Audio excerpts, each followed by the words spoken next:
Hi everyone. Welcome back to Breakup Cheater. I'm really glad you're here.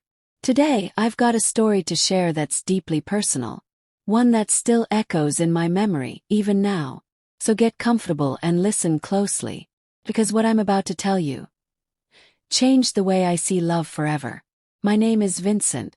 And for the longest time I believed that love was simple.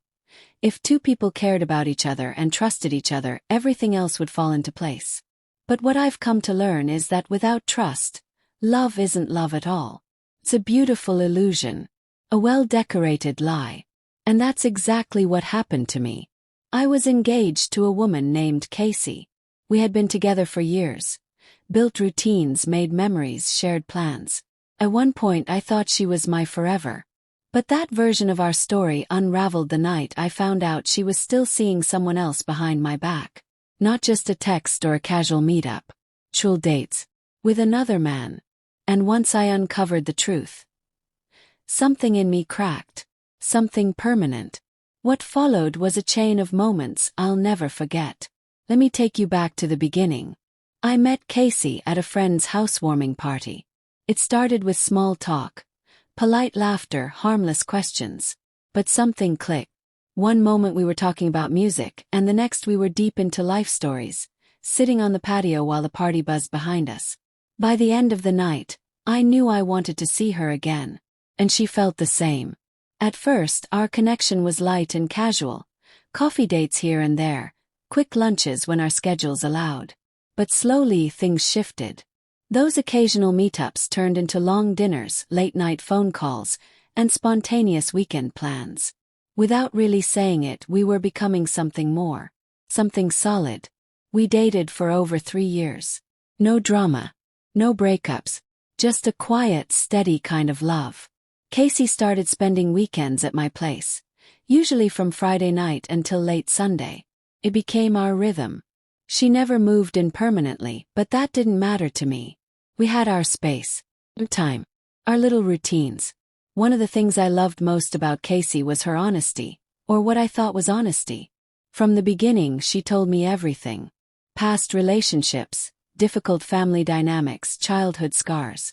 She even told me about an old friend of hers, someone she called her brother in everything but blood. She swore they'd never been romantic, just lifelong friends. And I believed her. Why wouldn't I? She shared so much so freely. When someone opens up like that, you assume it's real. You assume you're safe. Eventually we got engaged. She said yes without hesitation. We started planning our wedding, talking about houses, imagining a honeymoon somewhere warm and quiet.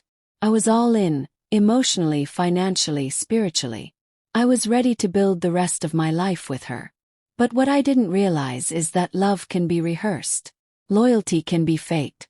And the truth. It doesn't always come out with a bang. Sometimes it creeps in silently. When you least expect it. It was a Friday evening. Just like so many others. Casey arrived at my place with her weekend bag slung over her shoulder. She smiled. Kissed her hello. We made dinner together, laughing like usual. And somewhere between bites of pasta, she mentioned she'd need to leave early the next morning. Said she had family stuff to handle. I didn't question it. I never did. That night we curled up on the couch to watch a movie we'd been saving. Halfway through, she dozed off, head on my shoulder. Peaceful. Like nothing in the world was wrong. But her phone kept lighting up. Silent notifications. First I ignored them, group chats maybe. Friend venting. But something didn't sit right. It was the timing. The frequency. When the credits rolled, I leaned forward to wake her. But then I saw it. Her lock screen showed previews of messages. And what I saw wasn't friendly. It wasn't platonic. It was flirty. Intimate. One message read, "Can't wait to see you tomorrow." And her reply. A heart emoji followed by, "Told him I'd be with family. We're good to go." My stomach dropped. We had each other's phone passwords. Something we'd agreed on early in the relationship as a sign of trust. So I unlocked it. What I found confirmed every sinking suspicion. Dozens of messages from this so-called childhood friend. Flirty, affectionate, filled with private jokes and plans. Not the kind of things you send to someone who's just a brother. And definitely not the kind of things you send when you're engaged. I didn't wake her. Couldn't. I just sat there staring at her, wondering when I stopped being enough. Wondering how many weekends had played out like this. How many dinners ended with a kiss goodbye. Only for her to walk into someone else's arms the next day. Everything I thought I knew shattered in that moment.